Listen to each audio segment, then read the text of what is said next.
Wave है, mechanical wave कौन सी होती है जिनको मीडियम रिक्वायर होता है, और मैकेनिकल वेव ट्रांसवर्स और लॉन्गिट्यूडनल दोनों होती है। साउंड उनमें से कौन सी कैटेगरी का है बेटा? लॉन्गिट्यूडनल वेव है, मतलब जिसमें वाइब्रेशन ऑफ पार्टिकल्स और डायरेक्शन ऑफ एनर्जी ट्रांसफर एक दूसरे के पैरेलल होता है। ह्यूमन ऑडिबल फ्रीक्वेंसी रेंज देखें तो ह्यूमन 20 हर्ट्ज से लेकर 20,000 हर्ट्ज का साउंड सुन सकते हैं बेटा। बिलो 20 हर्ट्ज बेटा उनको इंफ्रासाउंड बोलते हैं, हम लोग वो नहीं सुन सकते, और अबव 20,000 उनको अल्ट्रासाउंड बोलते हैं, उनको भी हम नहीं सुन सकते। स्पीड ऑफ साउंड देखें तो बेटा आपके पास मीडियम के ऊपर डिपेंड करता है। सॉलिड में सबसे ज्यादा, लिक्विड में उससे कम, गैस में सबसे कम। और उसकी रीजन आपके पास क्या होता है बेटा? सॉलिड में पार्टिकल्स एक दूसरे के बहुत क्लोज होते हैं तो आपके पास एनर्जी ट्रांसफर है वो बहुत क्विक होता है। लिक्विड में थोड़े से सेपरेटेड होते हैं तो एनर्जी ट्रांसफर होता तो है लेकिन थोड़ा सा स्लो हो जाता है। और गैस में आपके पास particles widely separated from each other होते हैं तो आपके पास वहाँ पे ट्रांसफर एनर्जी का और ज़्यादा स्लो हो जाता है। इसलिए गैस में आपके पास, मतलब अगर एयर में देखें, एयर भी तो एक मिक्सचर ऑफ गैस ही है बेटे, तो यहाँ पर आपके पास स्पीड ऑफ साउंड कितना है बेटा? 300 से लेकर 340। लिक्विड के अंदर 500 से लेकर 1200 तक, और सॉलिड में 2000 से लेकर 7000 मीटर पर सेकंड तक आपके पास साउंड की स्पीड हो सकती है। दूसरा देखें, ह्यूमिडिटी भी आपकी स्पीड ऑफ साउंड को इफेक्ट करती है। अगर हवा में नमी आ जाए, ह्यूमिडिटी आ जाए, तो देखो हवा में एयर के पार्टिकल्स आ गए और हवा में आपके पास लिक्विड के पार्टिकल्स आ गए, और लिक्विड जब होता है तो साउंड वैसे ही फास्ट हो जाता है। तो when humidity increases, speed of sound increases. Similarly temperature अगर ज्यादा होगा तो पार्टिकल्स की काइनेटिक एनर्जी बढ़ जाती है, जिसके बढ़ने की वजह से आपके पास क्या हो जाता है? स्पीड ऑफ साउंड भी इंक्रीज हो जाता है। बेल जार एक्सपेरिमेंट हम लोगों ने किया था जिसमें हम लोगों ने देखा ये कि वाकई में साउंड को मीडियम रिक्वायर है या नहीं है। हम लोगों ने एक बेल में, एक जार में एक बेल लटका दी बेटे और उस बेल को बजा दिया। साथ में हम लोगों ने इसकी बेस से वैक्यूम पंप भी जोड़ा हुआ था। वैक्यूम पंप से हम लोग क्या कर रहे थे? एयर को सक आउट कर रहे थे बेटे। अब जब जैसे एयर हम लोगों ने बाहर निकालना शुरू की तो साउंड की आपके पास जो एम्पलीट्यूड था, उसकी आवाज जो थी वो क्या होने शुरू हो गई बेटा? कम होने शुरू हो गई। और एक टाइम ऐसा आया कि साउंड आपको सुनाई नहीं दिया गया। मतलब एयर के पार्टिकल्स जब आपने तमाम के तमाम बाहर सक कर लिए थे तो एयर पार्टिकल्स आपके पास जार में मौजूद ही नहीं है, और जब एयर पार्टिकल्स नहीं है तो साउंड आना भी बंद हो गया। Which proves that sound require medium. और कौन सा मीडियम चाहिए होता है बेटा? एयर का मीडियम चाहिए होता है। उसके बाद बेटा हम लोगों ने देखा कि स्पीड ऑफ साउंड अगर हम लोगों को मेजर करना है तो उसके लिए हम लोगों ने एक्सपेरिमेंट किया।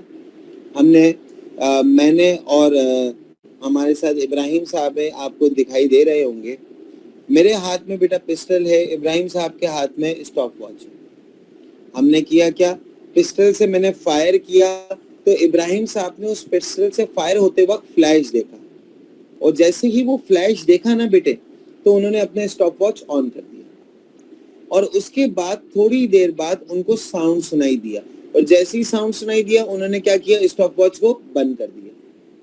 तो देखो इब्राहिम और मेरे दरमियान डिस्टेंस तो आपके पास हम लोगों ने मेजर कर ही लिया था, और अब हमने यहां से यहां तक साउंड पहुंचने में कितना टाइम लगा वो भी हमने कैलकुलेट कर लिया।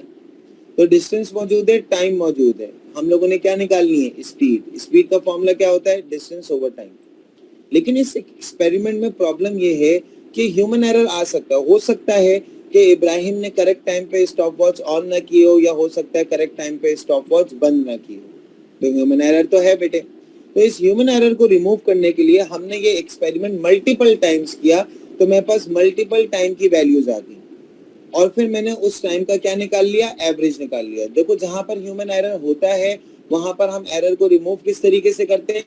हम एक्सपेरिमेंट को बारहा परफॉर्म करते हैं ताकि आपके पास एवरेज वैल्यू से जो एरर आया भी है वो क्या हो जाए बेटा? रिड्यूस हो जाए। अब तो आपके पास ये तमाम थ्योरी यहाँ पे लिखी हुई थी कि बॉय ने फायर किया है, स्टार्टिंग पिस्टल, फ्लैश दिखा, लाउड बैंग भी प्रोड्यूस हुआ। फ्लैश देखते साथ ही स्टूडेंट भी जो कि इब्राहिम थे उन्होंने क्या कर लिया? स्टॉप वॉच ऑन की, और स्टॉप वॉच बंद कब की?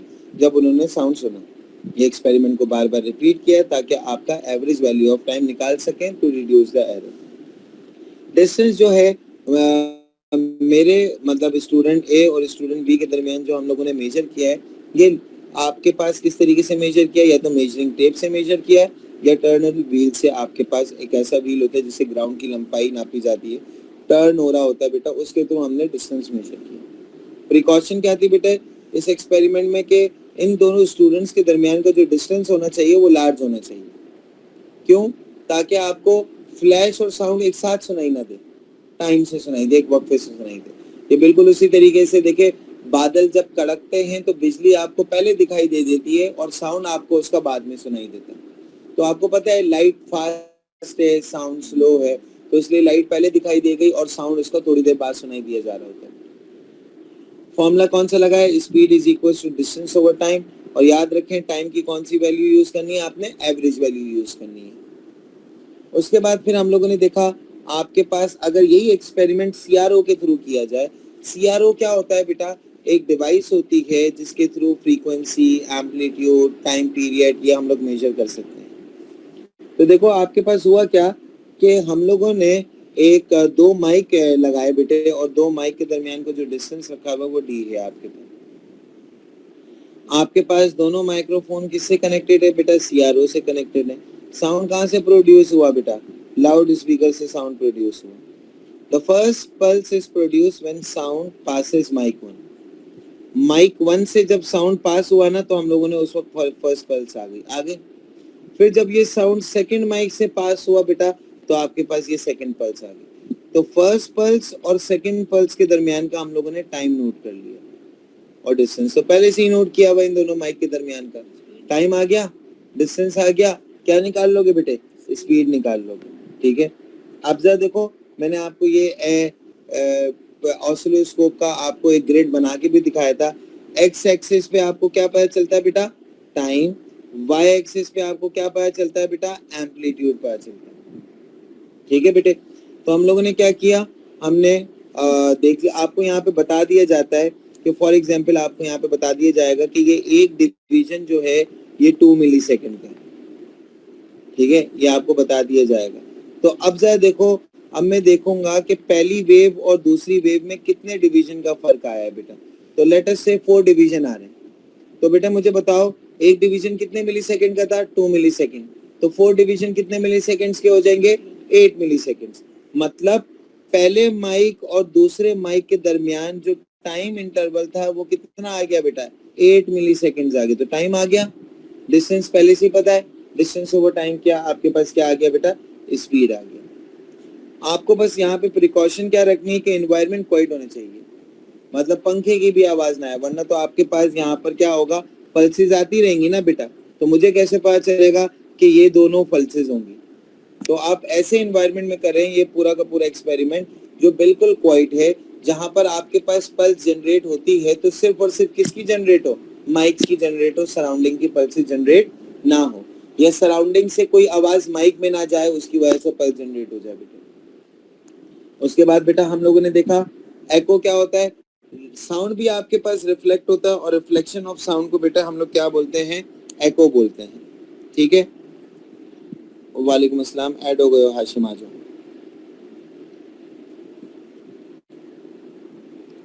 रिफ्लेक्शन ऑफ साउंड को बेटे हम लोग क्या बोलते हैं? हम एको बोलते हैं।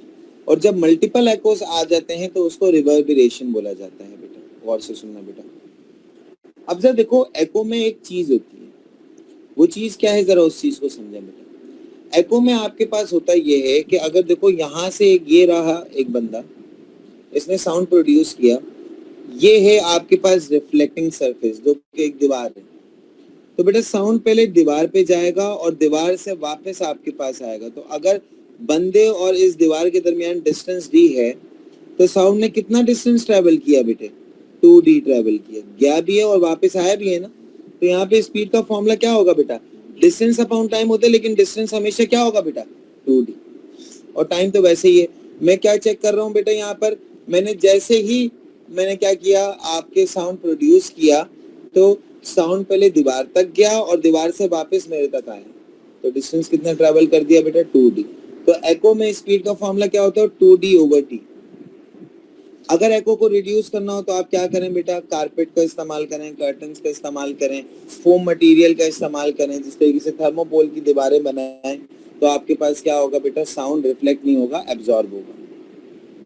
अब जिस तरीके से यहाँ पे एक एक्सपेरिमेंट दिया हुआ है कि एक स्टूडेंट है वो एक टॉल क्लिफ से डिस्टेंस डी पे खड़ा हुआ था और आपके पास he claps 2 pieces of wood and measure the time elapsed before he hear an echo. मतलब यहाँ पे बच्चा खड़ा हुआ है, इसने क्या किया, इसके हाथ में 2 लकड़ी की चीजें हैं, उसने उनको बजाया, बजाते साथ उसको साउंड सुनाई देगा। अब वो वेट कर रहा है कि उसको एको कब सुनाई देगा। तो पहले देखो यहाँ से यहाँ तक साउंड गया और फिर टकरा के क्या हुआ बेटा, वापस आया। कितना डिस्टेंस ट्रेवल हुआ, 2d। मांगा हुआ क्या है आपसे, स्पीड ऑफ साउंड आपको दिया हुआ है, डिस्टेंस कितना है वो मांगा हुआ। ये एक्सपेरिमेंट इसने 5 दफा क्यों किया, ह्यूमन एरर आ सकता था ना, तो इस ह्यूमन एरर से बचने के लिए उसने क्या किया, 5 टाइम कैलकुलेट किया। मुझे पता है टाइम तो एक ही चाहिए होगा, तो मुझे टाइम हम लोग मल्टीपल कैलकुलेट क्यों करते हैं, ताकि हम उसका एवरेज निकाल के बेटा अपने एरर को रिड्यूस कर सकें। तो देखो 1 2 3 4 5 टाइम आएगा, प्लस करके डिवाइड बाय 5 कर दिया आगे। ये टाइम किसका है बेटा, ये टाइम है ही एको का। तो हम लोगों ने क्या किया, स्पीड की जगह स्पीड की वैल्यू लिखी, 2d वैसे ही लिख दिया, टाइम की जगह टाइम, मल्टीप्लाई 2 वहां जाके डिवाइड, डिस्टेंस आ गया। उसके बाद ये एक सवाल किया था बेटा, जरा इसको भी देख लें। ये एक बंदा है बेटे, इस दीवार से ये 50 मीटर दूर है, इस दीवार से ये 200 मीटर दूर है, ठीक है। सवाल में बोला हुआ था इस बंदे ने 2 एको सुने और उन 2 एको के दरमियान कितने सेकंड का फर्क था बेटा, 1 सेकंड का फर्क।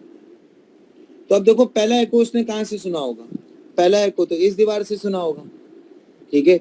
अब एको का फॉर्मूला क्या होता है, speed is equal to 2d/t, ऐसा ही होता है बेटा। तो देखो पहले आवाज यहाँ गई, फिर सर ये 2D क्या है? 2d बेटा, d मतलब क्या है, डिस्टेंस। 2d क्या है, ट्वाइस ऑफ डिस्टेंस। और डिस्टेंस ट्वाइस क्यों ले रहे हैं, क्योंकि बेटा साउंड पहले दीवार तक जा भी रहा है और फिर वापस भी आ रहा है बेटा, एको है ना, तो इसलिए क्या आया बेटा, 2d आया। बात समझ में आई, ठीक है।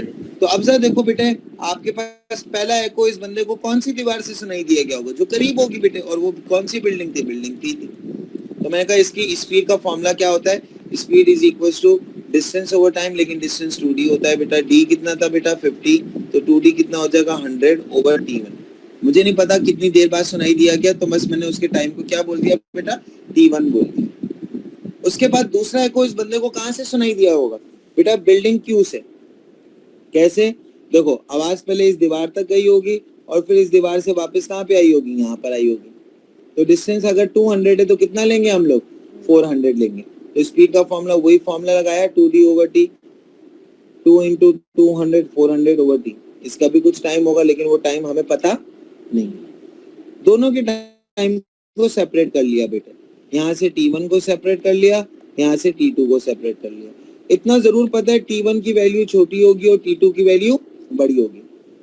इन्होंने बोला बता दोनों एको के दरमियान कितने सेकंड का फर्क है, मतलब अगर इन दोनों टाइम को माइनस करूं तो कितना आंसर आएगा, 1 आएगा। ये टाइम किसका है, सेकंड एको का, ये टाइम किसका है, फर्स्ट एको का। तो यहाँ पे लिखा t2 - t1 किया तो किसके बराबर आएगा, 1 बोला हुआ है। तो हमने t2 की जगह t2 की वैल्यू लिख दी, t1 की जगह t1 की वैल्यू लिख दी और यहाँ से स्पीड ऑफ साउंड की वैल्यू निकाली। अब जरा देखते हैं आज की कहानी, ये हम लोगों ने लास्ट क्लास तक कर लिया था बेटा। एक और सवाल है, जरा देखें। अब इसको गौर से समझिएगा बेटा, सवाल बहुत मजेदार है बेटे, सवाल आसान भी बहुत हैं, आपको सिर्फ अच्छे तरीके से समझना है बेटे। समझ में ना आए तो आपने मुझसे बार बार पूछना है बेटे, और उस वक्त तक पूछते रहना है जब तक आपका कॉन्सेप्ट बिल्कुल क्लियर ना हो जाए बेटे। सवाल आपके पास क्या दिया हुआ है, जरा वो देखें। A girl is standing 150 metre in front of a tall building, ठीक है। एक खातून खड़ी हुई है बेटे, ये रही खातून, ठीक है। और कितना दूर है बेटा, बिल्डिंग से 150 मीटर दूर है, ठीक है। और इन्होंने ही पिस्टल चलाई है, आजकल खातूनें ही पिस्टल चला रही हैं बेटे हमारी एग्जाम्पल्स में। अब boy is standing 350 metre from girl, ये लड़का इस गर्ल से कितना दूर है, 350 मीटर। अच्छा, हेयर्स 2 बैंग, लड़के को कितनी आवाजें सुनाई दी, 2। कैसे, एक तो डायरेक्ट सुनाई दे दी गई होगी और एक क्या हुई होगी बेटे, टकरा के एको सुनाई दिया गया होगा। अब यहाँ से तो एको प्रोड्यूस हो ही नहीं सकता ना, यहाँ पे तो कोई रिफ्लेक्टिंग वॉल ही नहीं है। आपके पास एको कहां से सुनाई दिया गया होगा, जब ये आवाज इस दीवार से टकराई होगी और टकरा के वापस आई होगी। और बोला हुआ ये है he hears two bang 1 second apart, मतलब उसने दो आवाजें सुनी और उन दोनों आवाजों में टाइम का डिफरेंस कितना था? 1 सेकंड। तो अब जरा देखते हैं बेटे, बॉय ने पहली जो आवाज सुनी होगी वो कौन सी आवाज होगी जो उसको डायरेक्ट सुनाई दे दी गई होगी? तो बेटा फॉर्मूला क्या होगा? क्या ये एको है? नहीं सर, ये एको नहीं है, ये तो डायरेक्ट सुनाई दी गई ना। तो स्पीड इज इक्वल टू क्या होगा बेटा? Distance over time. डिस्टेंस कितना है गर्ल और बॉय के बीच में? 350। इसके टाइम को मैं बोल देता हूं बेटा T1, ठीक है। दूसरी आवाज जो बॉय को सुनाई दी गई है वो कौन सी होगी बेटे? वो होगी एको। और वो देखो अब एको है ना, तो पहले आवाज यहां से आ गई तो कितना डिस्टेंस हो गया? 150। फिर यहां से कहां तक गई बेटे? बॉय तक गई, तो वो कितना डिस्टेंस होगा? 150 प्लस 350। तो टोटल डिस्टेंस कितना ट्रेवल हुआ बेटा? 150 प्लस 150 प्लस 350। तो बेटा हमने यहाँ पर भी स्पीड का फॉर्मूला लगाया 150 है, और बिल्कुल बिल्कुल, तो 150 प्लस 150 प्लस 350 ओवर यहाँ का भी कुछ ना कुछ टाइम होगा, तो इस टाइम को मैं क्या बोल देता हूँ बेटा? T2 बोल देता हूँ। T1 वहां पे बोल दिया ना, T2 यहाँ पे बोल देते हैं। तो V किसके बराबर आ गया? 650 ओवर T2। दोनों से मैंने टाइम को अलग कर लिया, सब्जेक्ट बना लिया। यहाँ से T1 किसके बराबर हो गया बेटा? 350 ओवर V के बराबर हो गया। यहाँ से आपके पास T2 किसके बराबर हो गया बेटा? 650 ओवर V के बराबर हो गया। और बोला भाई ये है, ये दोनों आवाजों का टाइम आ गया कि कितनी देर बाद सुनाई दिएगा, और इन दोनों टाइम में कितने सेकंड का फर्क था? 1 सेकंड। अब इनमें से आपको पता है बड़ा टाइम कौन सा होगा? T2। छोटा टाइम कौन सा होगा? T1। तो अगर मैं T2 को T1 में से माइनस करता हूं तो आंसर किसके बराबर आ रहा है बेटा? 1। उन्होंने सवाल में दिया हुआ। T2 की वैल्यू कितनी आई बेटे? 650 ओवर V के बराबर आई। T1 की वैल्यू कितनी आई? 350 ओवर V के बराबर आई, इक्वल्स टू 1 आ गया। दोनों का एलसीएम सेम है, तो V को एक दफा लिख देते बेटा, तो ऊपर क्या आ जाएगा? 650 माइनस 350 इज इक्वल्स टू 1 बेटे। तो V डिवाइड वहां जाकर क्या हो जाएगा बेटा? मल्टीप्लाई। तो 650 माइनस 350 कितना हो गया बेटा? 300, और V वन जा V हो गया। तो स्पीड ऑफ साउंड कितना आ गया बेटा? 300 मीटर पर सेकेंड। किसी को सवाल की कंस्ट्रक्शन में, एक्सप्लेनेशन में, सवाल की नॉलेज में, सवाल को इंटरप्रेट करते हुए कोई मसला है तो बेटा पूछें, नहीं है तो थम्स अप दें, आगे बढ़ाते हैं। गुड हो गया। अच्छा जी, अब जरा देखें बेटा, the next topic that now we would be covering is echo के थ्रू। ये एटीपीज में आते हैं, क्योंकि देखो ये, हाँ, एको के थ्रू हम स्पीड ऑफ साउंड को कैसे कैलकुलेट करते हैं। अब ये एक्सपेरिमेंट पहले हम बच्चों को नहीं पढ़ाया करते थे, लेकिन अब पढ़ा इसलिए रहे हैं क्योंकि अब आपके पास एटीपी में एक क्वेश्चन आता है 6 मार्कर क्वेश्चन, जिसमें आपको पूरा का पूरा एक्सपेरिमेंट परफॉर्म करके बताना होता है। तो एक्चुअली में हम परफॉर्म तो नहीं करते बेटे, हम क्या करते हैं, हम उस परफॉर्मेंस में जो जो पॉइंट्स हो रहे होते हैं हम उनका जिक्र करते हैं बेटे।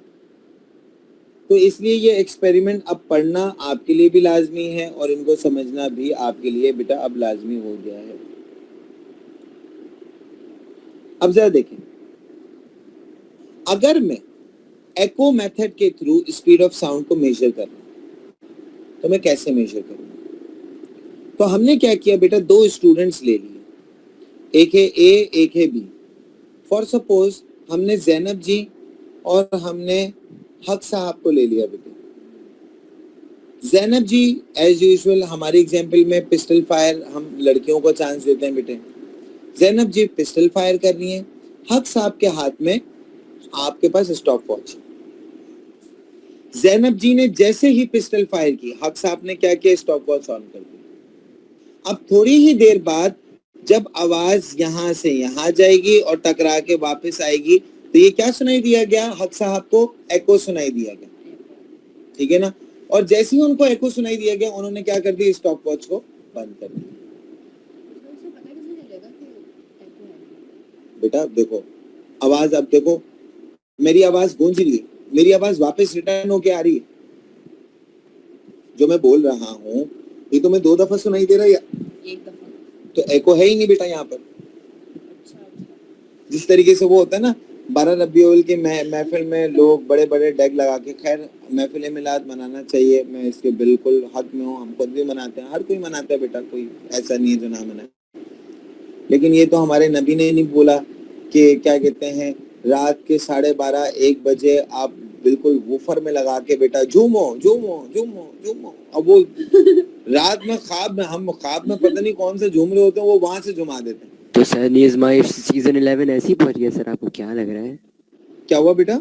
ज़ैनी आज़माइश सीजन 11 ऐसी पहुंच गया, आपको क्या लग रहा है? बिल्कुल ऐसे ही है, बिल्कुल सही बोल रहे हैं आप।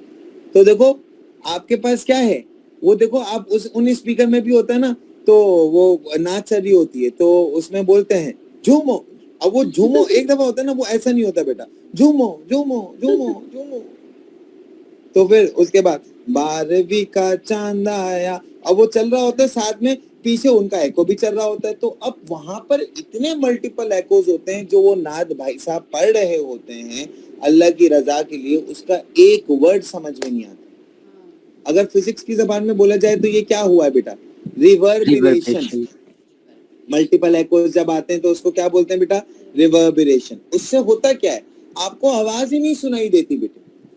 समझ में आई ना बात? समझ ही नहीं आ रहा कि मतलब वो बोल क्या रहा है, क्योंकि पिछली आवाज पहली आवाज से क्या कहते हैं टकरा रही होती है, और फिर एक और एको आ रहा होता है, फिर साइड से एक और एको आ, तो 3-4 एको एक साथ मिल जाते हैं।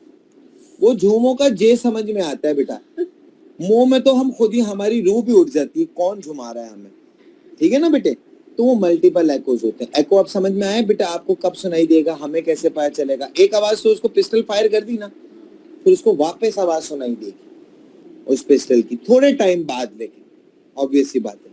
तो एको मेथड के थ्रू हम लोग क्या मालूम करना चाह रहे हैं बेटा? स्पीड ऑफ साउंड मालूम करना चाह रहे हैं। तो क्या किया इसके लिए हम लोगों ने कि 2 स्टूडेंट है ए और बी सेम पॉइंट पे खड़े हैं, मतलब अगर ये रहा स्टूडेंट ए, तो बिल्कुल इसके साइड में ही कहां पर मौजूद है बेटा स्टूडेंट बी, एक के हाथ में पिस्टल, एक के हाथ में स्टॉप वॉच, ठीक है?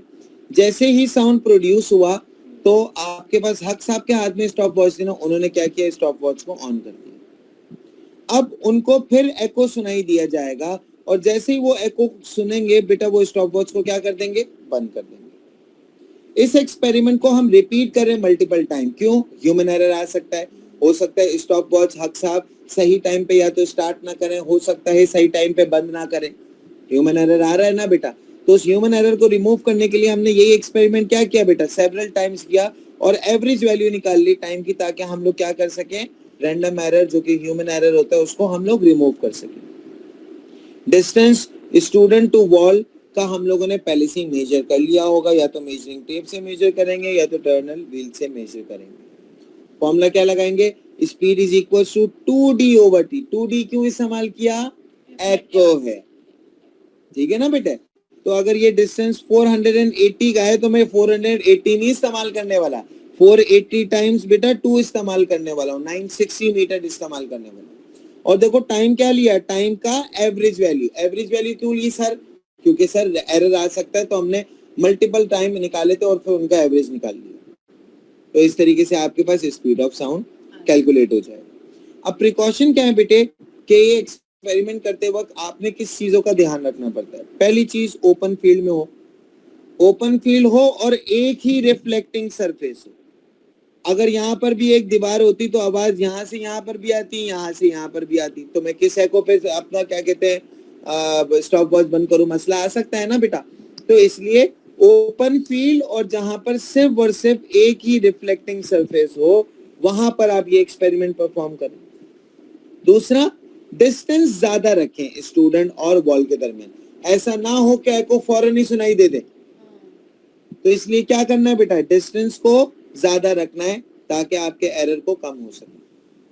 तो आई होप सो बेटे आपके पास ये method to actually find out the speed of sound by ये एको मेथड के थ्रू ये आपको समझ में आया होगा। किसी को कोई प्रॉब्लम है, कोई चीज पूछनी है तो बेटा वो पूछ सकते हैं बेटे।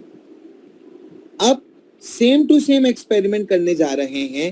देखो पहले भी हम लोगों ने क्या किया था, एक्सपेरिमेंट किया था लेकिन विदाउट CRO किया था। फिर अब यही एक्सपेरिमेंट हम लोग कर रहे हैं किसके साथ, विद CRO के साथ कर रहे हैं। मतलब जब आपने CRO इस्तेमाल किया हुआ है उस वक्त अगर ये एक्सपेरिमेंट करते हैं तो क्या कैसे होगा जरा ये भी देख। मेथड वही, एक्सपेरिमेंट वही, मेथड भी इजी, एक्सपेरिमेंट भी इजी, बस से हम लोगों को समझना है। अब जरा देखें आपके पास है क्या इस CRO के साथ एक्सपेरिमेंट में। एक आपके पास लाउड स्पीकर लगा हुआ है बेटे, ठीक है, बिल्कुल लगा हुआ है बेटे, ये रहा लाउड स्पीकर जो साउंड प्रोड्यूस कर रहा है, ठीक है। ये एक मेटल की प्लेट है और इससे एक डिस्टेंस पे आपने क्या रखा हुआ है बेटा, माइक्रोफोन। और इस माइक्रोफोन को किसके साथ कनेक्ट किया हुआ है, CRO के साथ कनेक्ट किया हुआ है, ताकि जैसे ही माइक में कोई आवाज आए तो हम क्या कर ले बेटे, हम वो से सिग्नल पल्स जनरेट हो जाएगी। अब जरा देखें आपके पास होगा क्या, जरा यहाँ पर देखिएगा, आपने आवाज जनरेट की किसके थ्रू बेटा, लाउड स्पीकर के थ्रू।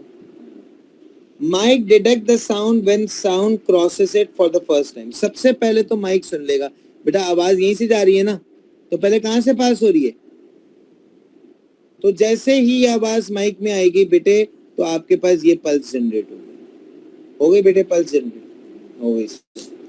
उसके बाद बेटे अब pulse is produce on CRO जो हम लोगों ने देख लिया। जैसी ही आवाज पहले क्या रिफ्लेक्ट हुई है, नहीं सर, पहले आवाज कहाँ गई है, माइक से गई है। जैसे ही माइक से गई हमारे पास क्या हो गया, पल्स जनरेट हो गई, हम लोगों ने उसको नोट डाउन कर लिया। फिर when mic detect the echo another pulse is produce on CRO। अब ये आवाज माइक से पास होते हुए कहाँ पे गई बेटे, इस मेटल प्लेट के पास गई और यहाँ से रिफ्लेक्ट होके कहाँ पे आई बेटे, आई बेटे। तो पहली पल्स कहाँ पे जनरेट हुई, यहाँ पर। दूसरी पल्स कब जनरेट हुई, जब आवाज यहाँ से टकरा के यहाँ पर वापस आई। तो देखो ये रही पहली पल्स, ये रही कि आपके पास क्या, दूसरी पल्स। इन दोनों के दरमियान का बेटा डिफरेंस देख लिया टाइम का, वो हम लोगों ने देख लिया कि कितनी देर में साउंड रिफ्लेक्ट होके आया है। अब आपके पास होगा क्या, जो रिफ्लेक्टेड साउंड होगा ना उसमें आप कुछ चेंजेस देखोगे, उसका एम्पलीट्यूड थोड़ा सा कम होगा। एम्पलीट्यूड कम क्यों होगा, क्योंकि देखो जब साउंड आपके पास इस दीवार से टकराएगा तो एनर्जी क्या हो जाएगी, कुछ ना कुछ लॉस हो जाएगी बेटे। तो energy is loss during reflection, अब चाहे वो रिफ्लेक्शन वॉल से हो या प्लेट से हो। अब देखो जितनी मैं तेजी से बोल रहा हूँ मेरा एको इतना लाउड नहीं होगा बेटा, इससे कम आवाज का होगा, क्योंकि जहां से मेरी वॉइस टकरा रही है उस बाउंड्री पर आपके पास क्या होगा, कुछ एनर्जी लॉस हो चुकी होगी, ठीक है। और कुछ एनर्जी लॉस उस वक्त भी होगी जब ये साउंड एयर में ट्रेवल कर रहा होगा बेटा, ठीक है ना बेटा। तो एको सुनाई तो देगा लेकिन किस एम्पलीट्यूड का, स्मॉलर एम्पलीट्यूड। क्यों सर, एनर्जी लॉस हो रही है, ठीक है, because some energy is loss during reflection, और बाकी कुछ एनर्जी कहाँ पे लॉस हो गई बेटा, एयर में लॉस हो गई। Some energy is divided and spread into surrounding, मतलब एयर की वजह से लॉस हो गई। मेरे लिए भी लेकर आ गई। Time between the pulse is noting using CRO और टाइम बेस्ड सेटिंग। अब जरा देखो यहाँ पे आपको टाइम बेस्ड सेटिंग बताई गई है। टाइम बेस्ड सेटिंग देखो कितनी है, 10 मिलीसेकंड पर डिवीजन, मतलब हर स्मॉल बॉक्स कितने सेकंड का है, 10 मिलीसेकंड का है। अब जरा देखें आपके पास इस पॉइंट से इस पॉइंट तक कितने बॉक्सेस आ रहे हैं, 1 2 3 4 5 6 7 8 9, कितने बॉक्सेस आए, 9 बॉक्सेस। एक बॉक्स कितने सेकंड्स का था, 10 मिली सेकंड्स का, तो 9 बॉक्सेस कितने हो गए, 90 मिली सेकंड्स के। अब जरा देखो डिस्टेंस तो माइक और मेटल प्लेट का आपने पहले से ही मेजर किया हुआ है। अब क्योंकि यहाँ पे भी आप एको के थ्रू कर रहे हैं तो फॉर्मूला क्या इस्तेमाल होगा, speed is equals to 2d/t। अब ये जो भी डिस्टेंस है अगर 50 लिया हुआ है तो यहाँ पे आपके पास क्या आ जाएगा बेटा, 100 आ जाएगा। तो speed is equals to 100 over जो भी फिर टाइम आया बेटा उस टाइम से डिवाइड करके हम लोग क्या निकाल लेंगे, स्पीड ऑफ एको निकाल लेंगे। तो देखें आपके पास दोनों मेथड, इससे पिछले वाला मेथड भी और ये वाला मेथड भी, आपके पास कौन सा मेथड है, a method which actually calculates the speed of sound by the help of echo। लेकिन एक में विदाउट CRO किया, एक में विद CRO किया। अब मेरे एक सवाल है, मिस अस्मा जी से है मेरा ये सवाल, अस्मा जी कौन सा एक्सपेरिमेंट ऐसा है जो ज्यादा करेक्ट है और जो ज्यादा एक्यूरेट वैल्यू बताएगा, विद सीआरओ या without CRO? With CRO? Why? Sir इसमें ह्यूमन एरर नहीं है ना, साउंड जैसे ही आपके पास माइक में जाएगा पल्स उसी वक्त जनरेट हो जाएगी। ह्यूमन एरर क्या होता है कि साउंड सुनाई दिया गया और मैंने थोड़ी देर बाद अपना स्टॉप वॉच बंद की, तो वहां पे ह्यूमन एरर है। क्या यहाँ पर मैं एवरेज लूंगा?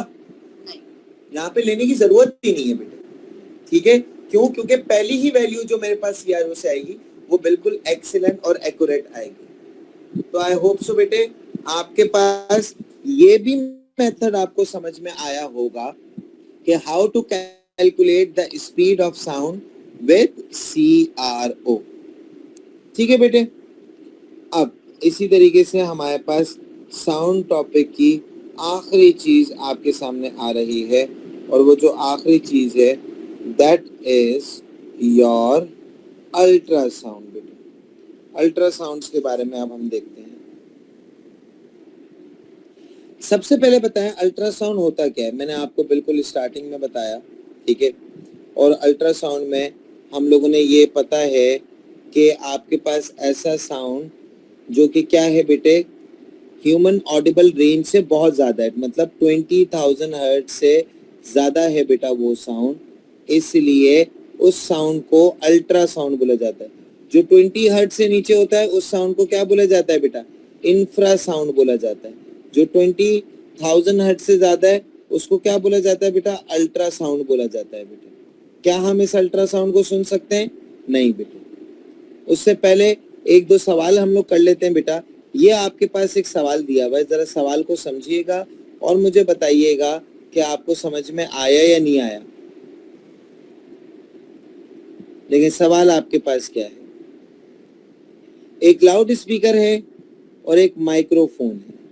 ओके हो गया जी, ये आ गया जी। अब जरा देखें, लाउड स्पीकर और माइक्रोफोन आपके पास बिल्कुल साइड बाय साइड है, और इस माइक्रोफोन को बेटा हम लोगों ने सीआरओ के साथ कनेक्ट किया हुआ। अब देखें बोला हुआ क्या है, the microphone is connected to an oscilloscope which is set so that each division on the screen represent, मतलब ये एक बॉक्स कितने का है? 0.01 सेकेंड का है, ठीक है जी। तो अब जरा देखें, सबसे पहले तो लाउड स्पीकर बजा होगा, तो जैसे ही बजा होगा माइक ने डिटेक्ट किया होगा बेटा, उसी वक्त क्या बन चुकी होगी? पल्स बनी। उसके बाद दूसरी पल्स कब बनेगी? जब साउंड दीवार से टकरा के वापस कहाँ पे आएगा? माइक्रोफोन में आएगा। दूसरी पल्स जनरेट हुई, और मुझे पता है दूसरी पल्स का एम्पलीट्यूड क्या होगा बेटा? कम। क्यों? क्योंकि सर कुछ एनर्जी लॉस हो चुकी होगी ना। कहाँ पर लॉस हो चुकी होगी? इस दीवार में सर। और कहाँ पर लॉस होगी सर? एयर पार्टिकल्स में भी तो बेटा, सराउंडिंग में भी तो कुछ एनर्जी लॉस होगी सर, इसीलिए आपके पास एम्पलीट्यूड क्या आया? कम आया, और वो आपके पास बता दी। तो अब जरा देखो, एको का टाइम कहां से कहां तक होगा? फर्स्ट पल्स से लेकर सेकंड पल्स तक आपके पास क्या होगा? एको का टाइम। देखो कहां से कहां मेजर करते हैं। अगर मैंने पल्स का स्टार्टिंग लिया तो दूसरे पल्स का भी क्या लेना है? स्टार्टिंग। अगर मैंने पल्स का एंड लिया तो दूसरे पल्स का भी क्या लेना है बेटा? एंड लेना है। तो मैंने यहाँ पे स्टार्टिंग ऑफ द पल्स बेटा यहाँ पे देख लिया, यहाँ पे भी देख लिया, और देख लिया टाइम 1 2 3 4 5 6 7 8। कितने डिवीजन आ रहे हैं? मतलब जब साउंड प्रोड्यूस हुआ और जब एको सुनाई दिया गया तो उसमें 8 डिविजन्स का फर्क है। एक डिवीजन कितना का था? एक 1 division was equals to 0.1 second, and how many divisions are there? 8। So 8 times 0.01, तो टाइम कितना आ गया आपके पास? 0.08। ये टाइम किस चीज का है बेटा? सर ये टाइम है कि एको कितनी देर बाद सुनाई दिया गया। अब मैं एको की बात करूं तो स्पीड का फॉर्मूला डायरेक्ट क्या लिख दूंगा? 2D/T। डिस्टेंस क्या हम लोगों को पता है? नहीं सर, हमें स्पीड ऑफ साउंड पता है। तो हमने क्या किया? स्पीड की जगह स्पीड, टाइम की जगह टाइम, और यहाँ से डिस्टेंस निकाल लिया। तो डिस्टेंस कितना आया बेटा? 12 मीटर।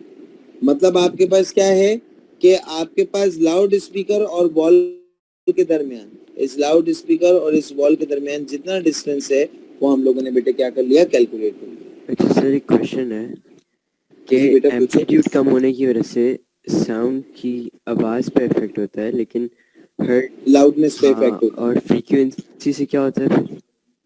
फ्रीक्वेंसी बेटा नंबर ऑफ वेव्स पर हाँ, वो सेकंड। मुझे पता है, लेकिन ठीक है, तो फ्रीक्वेंसी अगर बढ़ती। आपके पास नंबर ऑफ वेव्स पर, चलो एक काम करता हूँ, मैं तुम्हें इसके बाद, अभी मैं तुम्हें पढ़ा रहा हूँ बेटा कैरेक्टरिस्टिक्स ऑफ साउंड, उसमें आपको पता चलेगा फ्रीक्वेंसी से क्या फर्क पड़ता है, एम्पलीट्यूड से क्या फर्क पड़ता है, इन सब चीजों से क्या क्या फर्क पड़ता है वो आपको अभी पता चल जाएगा। जी। तो देखिएगा बेटे, पहले अल्ट्रासाउंड से पहले हम कैरेक्टरिस्टिक्स ऑफ साउंड कर लें, ताकि आपका ये चीज जो है ये चीज रिमूव हो जाए, मसला रिमूव हो जाए। तो अब जरा देखें बेटे, now we have characteristics of sound.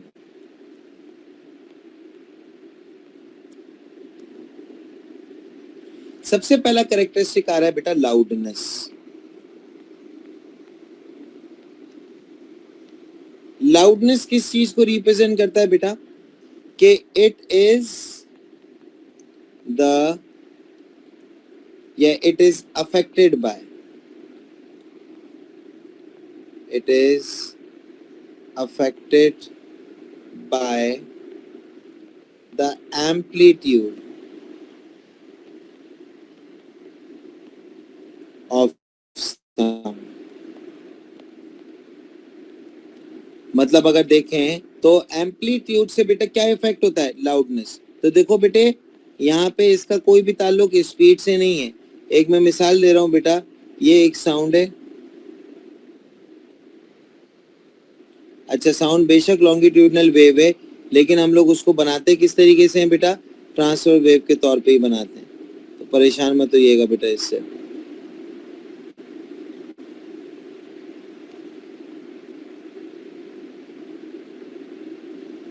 ठीक हो गया बेटे? ये आपके पास हो गया बेटा एक साउंड,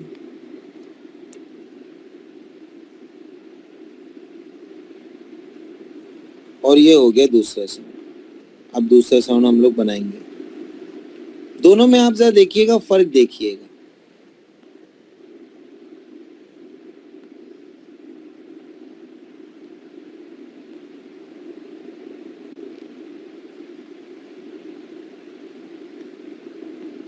दोनों में आपको क्या फर्क दिखा? सिर्फ और सिर्फ एम्पलीट्यूड का। क्या फ्रीक्वेंसी दोनों की चेंज हुई? नहीं सर। पहले भी अगर एक वेव 2 सेकंड में बन रही थी, अभी भी एक वेव कितने सेकंड में बन रही है बेटा? 2 सेकंड में बन रही है। समझ में आई बात? तो फ्रीक्वेंसी वही रही, दोनों में फर्क क्या आया बेटा? एम्पलीट्यूड का फर्क। तो मैं बोल सकता हूं कि ये क्वाइट साउंड है बेटे। क्वाइट साउंड मतलब हल्का है। और मैं बोल सकता हूं बेटे ये वाला लाउड साउंड है। तो एम्पलीट्यूड से क्या स्पीड के ऊपर फर्क पड़ा? नहीं। फ्रीक्वेंसी के ऊपर फर्क पड़ा? नहीं। सिर्फ लाउडनेस के ऊपर फर्क पड़ा। ये बिल्कुल इसी तरीके से कि बेटे आपके क्या हाल है, ये भी मैंने जुमला बोला ना। अब इसी जुमले को देखो, बेटे आपके क्या हाल है। तो बेटा पहले भी स्पीड यही थी, अब भी स्पीड क्या है? वही। पहले भी फ्रीक्वेंसी यही थी, अब भी फ्रीक्वेंसी क्या है? वही। दोनों में फर्क क्या है बेटा? सिर्फ और सिर्फ लाउडनेस का फर्क है। अब इसी तरीके से बेटा दूसरी प्रॉपर्टी है आपके पास जिसको बोलते हैं पिच।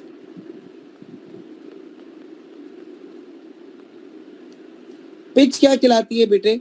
यहाँ पे हमारे क्लास की खवातीन हजरात नाराज मत होइएगा बेटे, मैं आपको वो बात बताने वाला हूँ जो आपकी फिजिक्स की बुक में भी लिखी हुई है। आपको मैं रेफरेंसेस भी दे सकता हूँ, तो नो ऑफेंस करके बेटे मेरी बात को सुनिएगा। It is the sharpness of sound and is affected by, no women नहीं, अभी पता चलेगा। It is affected by frequency. देखो आप सबको पता होगा, औरत, लड़कियां और बच्चे, इन तीनों की आवाज बेटे इनकी हाई पिच होती है। अगर ये जोर से बोलती है ना तो कानों में चुभती है इनकी आवाज। ऐसा है या नहीं है? बिल्कुल है। मर्दों की आवाज भारी होती है, वो जोर से बोल भी लें तो वो क्या होगा, कानों में चुभेगी नहीं बेटे। दोनों में फर्क क्या है बेटे, दोनों की क्या स्पीड सेम है? यस सर, स्पीड तो सेम है, बस सिर्फ और सिर्फ एक फर्क ये है कि वुमन की आवाज में अल्लाह ताला ने कुदरती तौर पे उनकी हाई पिच होती है, मतलब उनके साउंड की फ्रीक्वेंसी ज्यादा। साउंड तो आपके पास स्पीड उतनी ही आ रही होती है, लेकिन आपके पास होता क्या है, जितनी देर में मर्दों के साउंड की एक वेव प्रोड्यूस करती है, औरतों की एक से ज्यादा प्रोड्यूस होती है बेटे। स्पीड सेम है बेटे, बट नंबर ऑफ वेव ज्यादा आ रही है बेटे। जैसे कि अगर मैं आपको मिसाल दूं, ऑपेरा सिंगर्स हो गए या फिर ये जितने भी ऐसे सिंगर्स होते हैं, वो क्या करते हैं, वो ग्लास को ब्रेक डाउन करते हैं ना बेटे। यहाँ पे मैं निकोला टेस्ला का भी जिक्र करूंगा। वो बेसिकली एक वायरलेस जनरेशन के लिए डिवाइस बनाना चाह रहे थे, जो बना नहीं सके। वो एक्चुअली में क्या हो गया, वो अर्थक्वेक जनरेटर की डिवाइस बन गई बेटे। ये आपको मैंने लास्ट क्लास में बताया भी था बेटा। तो उसमें क्या हुआ था बेटा, वो कर क्या रहे थे, वो पार्टिकल्स को वाइब्रेट करवा रहे थे, और उनकी वाइब्रेशन इतनी बढ़ गई थी कि वो अर्थ की वाइब्रेशन, अर्थ भी बेटे वाइब्रेट करता है, वो अर्थ की वाइब्रेशन से मैच कर रही थी। और फिर उसके बाद क्या हो रहा था, जलजला आ रहा था बेटे। तो high pitch sound, high pitch sound मतलब हाई फ्रीक्वेंसी साउंड। अब इन दोनों साउंड में बेटे आपके पास क्या फर्क होगा, जरा हम देखते हैं। फॉर सपोज एक साउंड तो यही ले लेते हैं बेटे, तो ये आ गया आपके पास एक साउंड बेटे। Here we go. ठीक हो गया भाई। अब जरा देखिएगा बेटे, दूसरा साउंड यहाँ पे बनाने जा रहा हूं, फर्क देखिएगा दोनों में क्या है।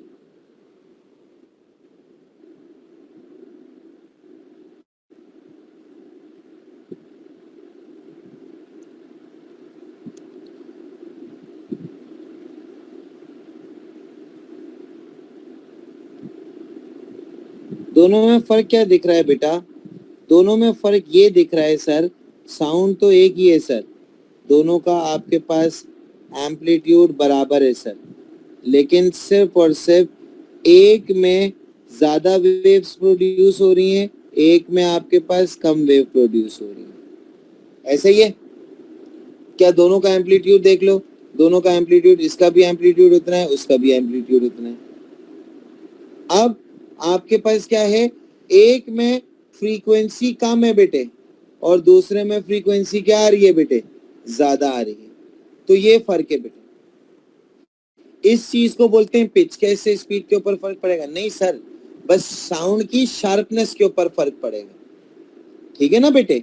तो आपके पास बेटा ये वाला साउंड जो होगा ये ग्रेव साउंड होगा, और ये वाला साउंड क्या होगा बेटा, शार्प साउंड होगा। तो इसका मतलब मैं बोल सकता हूं बेटे, हाई फ्रीक्वेंसी मतलब हाई पिच, और लो फ्रीक्वेंसी मतलब लो पिच। हाई फ्रीक्वेंसी है, हाई पिच है, तो साउंड भी क्या होगा बेटा, शार्प होगा, और शार्प साउंड ही आपको क्या लगते हैं बेटा, कानों पे लगते हैं, तो the sound would be sharp. अब इसी तरीके से तीसरी चीज जो कैरेक्टरिस्टिक्स में आती है, दैट इज क्वालिटी। अब क्वालिटी को समझने के लिए बेटे मैं आपको एक एग्जांपल देता हूँ। देखो, अगर मैं यहाँ पर वायलिन बजा रहा हूँ, पियानो बजा रहा हूँ, गिटार बजा रहा हूँ, तीनों की फ्रीक्वेंसी भी सेम है, तीनों का एम्पलीट्यूड भी सेम है, क्या आप तीनों वॉइसेस के दरमियान डिफरेंशिएट कर पाओगे? मेरे हिसाब से तो कर पाओगे बेटा। वायलिन का बिल्कुल अलग टेक्सचर का साउंड होता है, पियानो का बिल्कुल अलग टेक्सचर का साउंड होता है, गिटार का बिल्कुल अलग टेक्सचर का साउंड होता है। स्पीड भी सेम है, फ्रीक्वेंसी भी सेम है, एम्पलीट्यूड भी सेम है, लेकिन उसके बावजूद भी मैं तीनों आवाजों को बता सकता हूँ कि ये गिटार की आवाज आ रही है, ये आपके पास वायलिन की आ रही है, ये आपके पास पियानो की आ रही है। तीनों की जो आपके पास बेटे टाइप है वो बिल्कुल आपके पास अलग अलग आप क्लियरली बता सकते हैं। ऐसा क्यों होता है? ऐसा इसलिए होता है कि तीनों की क्वालिटी आपके पास क्या है बेटे, डिफरेंट है। तो क्वालिटी है क्या? It is affected.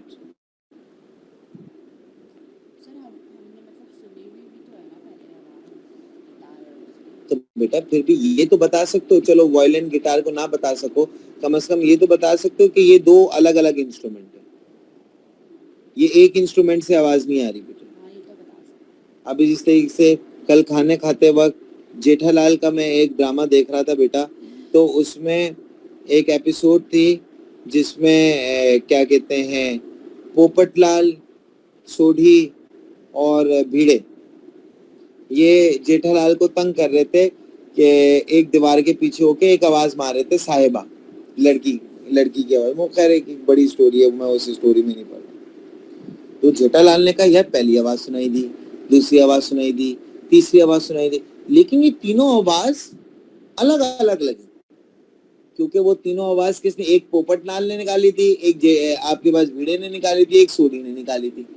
तो देखो बेशक तीनों के तीनों साउंड्स का एम्पलीट्यूड क्या था, सेम, फ्रीक्वेंसी क्या थी, सेम, लेकिन तीनों की आवाज का टेक्सचर फिर भी क्या था बेटा, अलग था। क्यों अलग था? क्योंकि उन तीनों की क्वालिटी क्या थी बेटे, अलग थी। तो देखो यहाँ पे क्या लिखा बेटा, it is affected by the shape of wave form. और याद रहे कि डिफरेंट इंस्ट्रूमेंट्स, या इवन ह्यूमंस की भी बात करें बेटा, different instruments produce sound of different waveforms. Her instrument का वेवफॉर्म क्या होता है बेटा, अलग होता है। अगर मैं इसकी आपको एक एग्जांपल दूं तो आपको एक मिनट बताता हूं बेटे। ये देखो बेटा,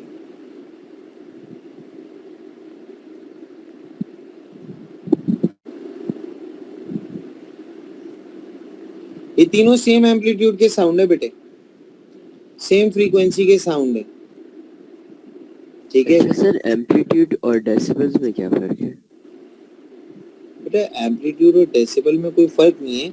डेसिबल बेसिकली एक यूनिट है जिसमें आवाज को सुना जाता है, और डेसिबल से पहले बेल होता है बेटा। खैर वो हमारे कोर्स में ऐसा नहीं है, लेकिन आप तुम्हें पूछ रहे हैं तो बता रहा हूँ बेटा। एक होता है बेल्स, एक होता है बेटा डेसिबल्स। बेल्स है क्या बेटा, यूनिट टू मेजर साउंड बेटा। क्या आपके पास बेटा एम्पलीट्यूड को मेजर करने का आपके पास एक यूनिट होता है बेटे, बात समझ में आई? इंटेंसिटी लेवल को मेजर करने का यूनिट होता है डेसिबल आपके पास।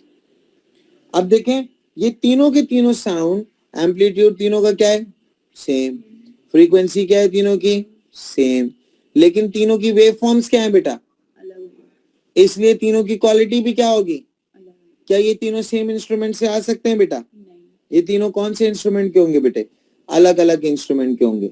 दे are produced from different instruments बेटे। तो आई होप सो बेटे आपको ये कैरेक्टरिस्टिक्स ऑफ साउंड अच्छे तरीके से समझ में आए होंगे। Now the last topic of your section 3, इसके बाद अल्हम्दुलिल्लाह हमारा सेक्शन 3 भी खत्म हो जाएगा। हमारे पास फिर सिर्फ और सिर्फ एक बड़ा सेक्शन रह जाएगा बेटा, दैट इज योर सेक्शन 4 जो करंट एंड इलेक्ट्रिसिटी से है। और वो सेक्शन बेटा मेरी कोशिश ऐसी होगी उस सेक्शन को इतना आसान और इतना ईज तरीके से पढ़ाया जाए कि वो भूल जाए। और वो इतना ईज तरीके से मैं इसलिए भी पढ़ा सकता हूँ, उसमें मेरी एक एक्स्ट्रा एक्सपर्टीज भी है। I myself is an electrical engineer. तो बेटा उसमें हम आपको इतना आसानी दे देंगे बेटे कि आपको वो चीजें भूलेंगी, अनटिल अनलेस कि आप गौर से सुन रहे हो तो आपको मजा आएगा। और अल्हम्दुलिल्लाह मेरे पास कोई ऐसा बच्चा नहीं है जो बिल्कुल बेढंगों की तरह सुन रहा हो बेटा, सारे के सारे बच्चे गौर से ही सुनते हैं। अब देखें अल्ट्रासाउंड कौन सा साउंड था बेटा, वो साउंड जो आपके पास क्या होता है बेटे, जो आपके पास 20,000 ह्यूमन ऑडिबल रेंज से ज्यादा का। जी बेटे, नहीं मैं तो बस बता रहा था। अच्छा अच्छा अच्छा, वो साउंड बेटे जो ह्यूमन ऑडिबल रेंज से बाहर का साउंड होता है बेटे, उस साउंड को क्या बोला जाता है बेटे? उस साउंड को अल्ट्रासाउंड, मतलब जो 20,000 हर्ट्ज से ज्यादा होता है उस साउंड को बेटा अल्ट्रासाउंड बोला जाता है। ठीक हो गया बेटे? जी सर।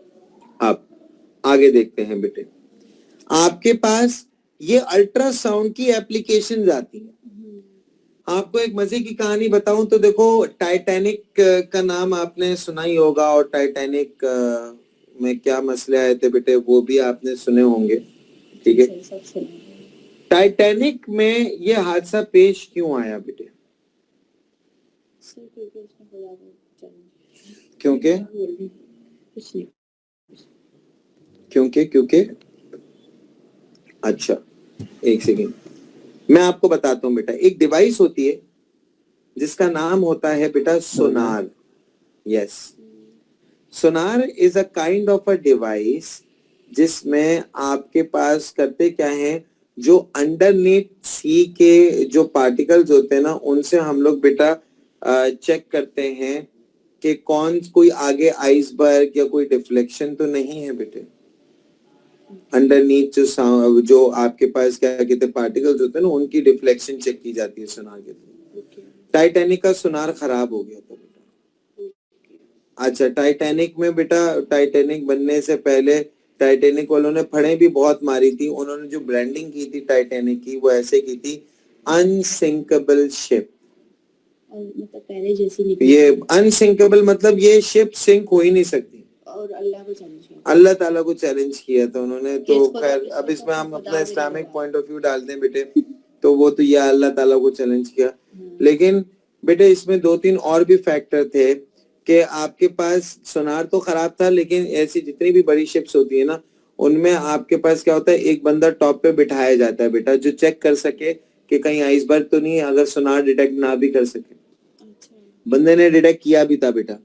अब जरा देखो वो पैनिक इतना था, वो आइसबर्ग बहुत ही करीब आ गया था। अगर ये आइसबर्ग है ना और ये शिप है, अब उस बंदे ने बोला था बेटा लेफ्ट पे मूव किया जाए, लेफ्ट पे मूव करते तो निकल के बच सकते थे। शिप वाले ने राइट पे मूव किया।